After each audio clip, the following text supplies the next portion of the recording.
marka xisbiga wadani way naga xaaraansiina xisbiga wadani inaga way naga xaaraansiina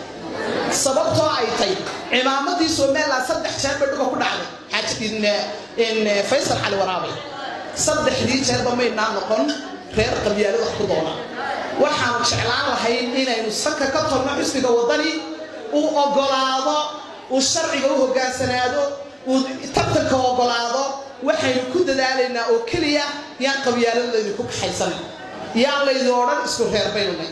qodob labaad baan ku daray Muuse Biixi Cabdi waa inaan kaynu habaryar koona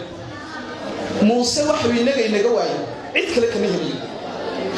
ayidi waxaynu ka maadheynaa shanta nin ee qaarna qurbaa jooga qaarna cimaamadaha sitaan Soomaaliland inaga ka maadheyn hadaynu haween iyo dhalinyaro nahay xaal baynu u bixinaynaa codkeena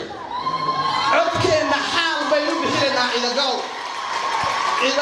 codkeena xaal baynu u bixinaynaa sababtoo ay tahay waxa la yiri ninka inaadeerkuun baa loo dilaa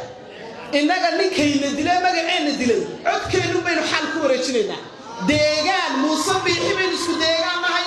hargeysa wada degnaa hargeysa wada ilaashanayna ninka gobolka tag dheer jooga ee cod raadinaya iyo ninka ka sii shisheeya cod waynu uga baahanay laakiin deegaankiisa sidoo nabadgelyada ula jecel yahay